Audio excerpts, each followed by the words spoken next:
Jura's army of Shinju is slowly but surely beginning to grow in size. And inevitably some of our favourite characters in the show are about to get the Sasuke treatment. So in this video I want to go over my top 5 most likely candidates to become Shinju. I'll be ordering this from least likely to most likely, similar to the video I did on the most likely to consume their target. But before I give you my list, I want to know what's your guys' top 5 candidates to become a Shinju. So make sure to leave your list in the comments down below. And while you're down there, if you aren't already subscribed, then hitting that button is the best way to support the channel, and it lets YouTube know to recommend my videos to you in the future. And also if you go on to enjoy this video, then make sure to smash the like button just so this video gets pushed out to more and more people. But with that all said, let's get into this video.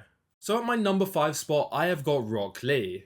And the main reason I kind of think Rock Lee would be a good Shinju is because of the style he fights in. Don't worry, that's not the only reason I have him here. But think about how sick it would be to see a Shinju, rather than just use ninjutsu based attacks, only rely on taijutsu. Also imagine a Shinju that could use the 8 inner gates. That would be really problematic, because theoretically he could spam the 8 gates attack and then revive each time after he opens the 8th gate. I'm sure the writers would nerf him by not allowing that to happen, but it would be kind of crazy to see one of the Shinju use the 8 gates technique. But moving on to obviously the narrative implications, it would do some justice for my boy Metal Lee. That guy got fully deleted from the story, and making his father be the next Shinju victim would technically give him a reason to return to the story once again, and maybe the rest of his team as well. And I don't even think we've seen their new designs since the Boruto timeskip. So like I said, this would be some justice for my boy Metal Lee. But Rock Lee is just one of those characters where it wouldn't hurt the story in any way, shape or form to make him a Shinju. But at the same time, similar to Shinki, nobody cares that much about his character in terms of whether he's in the story or not. I know that obviously OG Naruto fans would care since one of our favourite characters got eaten up, but honestly I think that's just a way to bring back some relevancy to long forgotten characters. Which I personally think is the sole purpose of these Shinju, to give forgotten characters a purpose in the story. I must say though, these Shinju seem a little bit strong, so I don't know how someone like Metal Lee is going to take on one of these Shinju. And the same goes for Araya and Yodo when it comes to saving Shinki.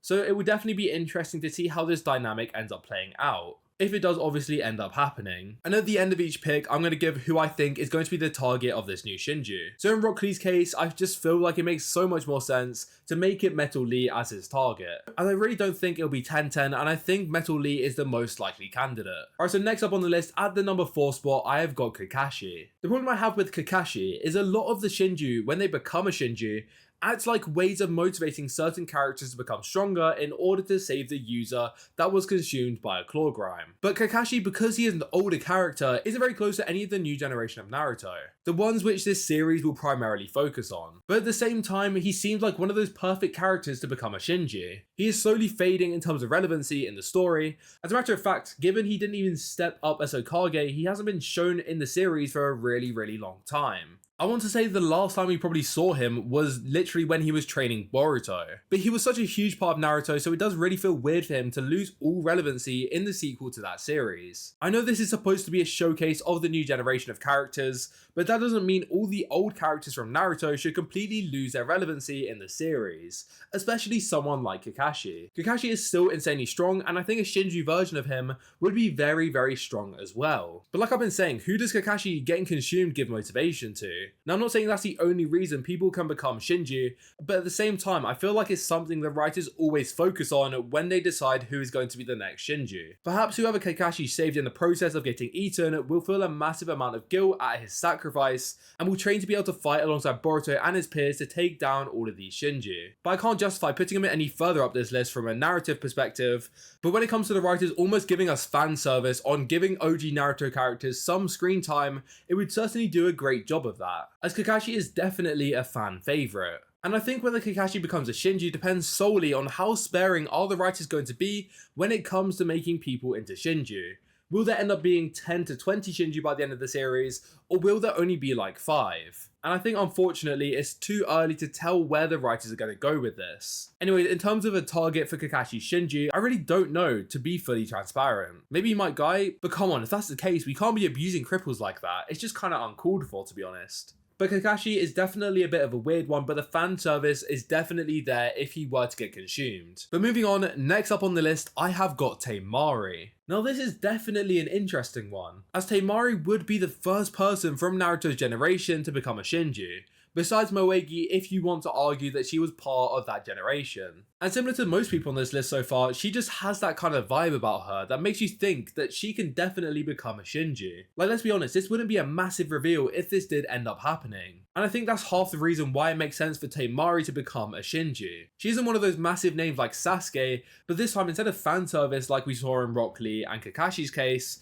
Temari actually has a lot more narrative impact if she were to become a Shinju. And obviously this would be regarding Shikamaru. For starters, wouldn't it be amazing to see this guy who seems so cool, calm and collected all of the time to just completely lose it when his wife gets consumed? And maybe the cherry on the cake could be Temari was saving Shikamaru when she ended up getting consumed. And that would intensify the emotions he feels even more inside of him. But going beyond that initial reaction where Shikamaru loses his cool, I think this would serve as almost a turning point for specifically Shikamaru's character. Right now, I don't want to say he's on the fence, but he isn't necessarily willing to lose his role as Hokage for the sake of joining Boruto directly. Hence him instead deciding to deal with Boruto in secret. Obviously, this is advantageous for Boruto especially, where he has an inside man of high importance or power inside of the village, who has the ability to call the shots and coordinate Konoha and surrounding villages in a way that allows Kashin Koji to move their future towards a positive one. Having an inside man like Shikamaru for Kashin Koji is the perfect way to ensure that things are all going according to plan. Take the Sand Village mission for example. If they had sent Himawari out there, they would be completely screwed. But without Shikamaru believing and trusting in Kashin Koji, she definitely could have ended up being someone who was sent on that mission. And in my eyes, he could either, similar to Ino when something bad happened to Inojin,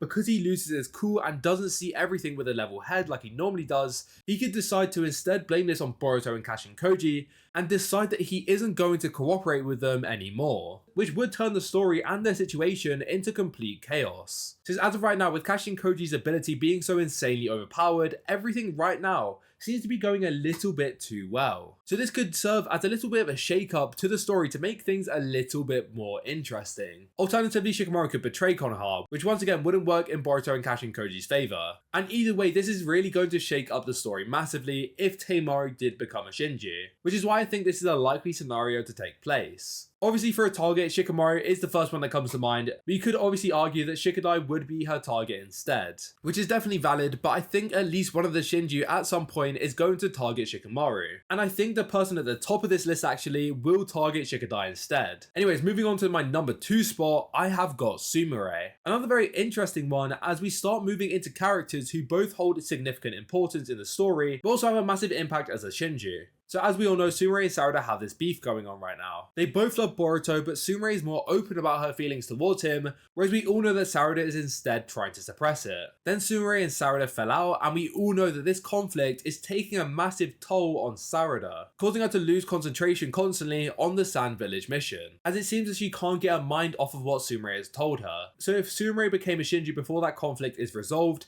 it will take an even bigger toll on Sarada mentally, and overcoming that mental wall will be another big bit of character progression for Sarada. Also, it will give her an insane amount of motivation as to where she will become desperate to restore Sumire back so that she can apologize for her actions and try to repair that friendship. And the only problem I have with this in particular is, are we putting a little bit too much on Sarada's plate if she has to deal with another Shinju? I've already said in many videos that I think her ultimate goal is to fight Hidari and beat him in a one-on-one battle. But instead having to focus on defeating 2 Shinju is quite a lot for her to be able to handle. But at the same time, she is going to ultimately be able to fight alongside Boruto against Jura, so I think there's definitely not out of the realms of possibility that she will take on 2 Shinju at once, just to show how powerful she has truly become. And the only thing preventing this from being number 1 is because I think that Sumire still actually has a big role in the story's future, where she will likely serve as the person to uncover Amado's true goals and relay this back to everyone else. And also another role of hers is to help Sarada undo omnipotence. But I think that there are other characters that can do this instead of her, hence allowing her to transition into giving Sarada another boost in motivation to grow stronger. But her target, if she does become a Shinju, will most definitely be Boruto.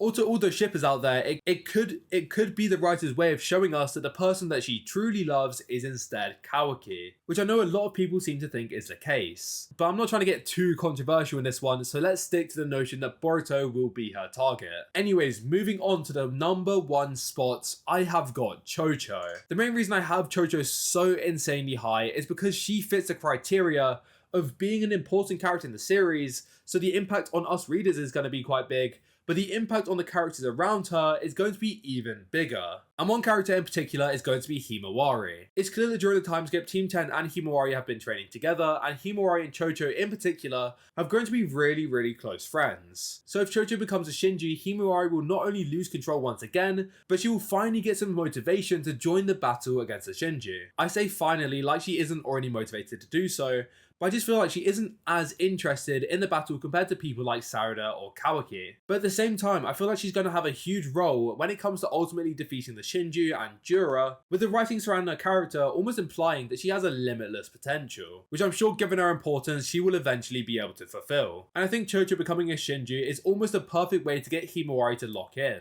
and start looking at different ways to get stronger by either mastering Kurama or maybe learning from Sakura a better way of controlling her healing powers. As right now she does need a bit more motivation, but since she doesn't understand the truth, the only thing she's really concerned about is protecting her friends.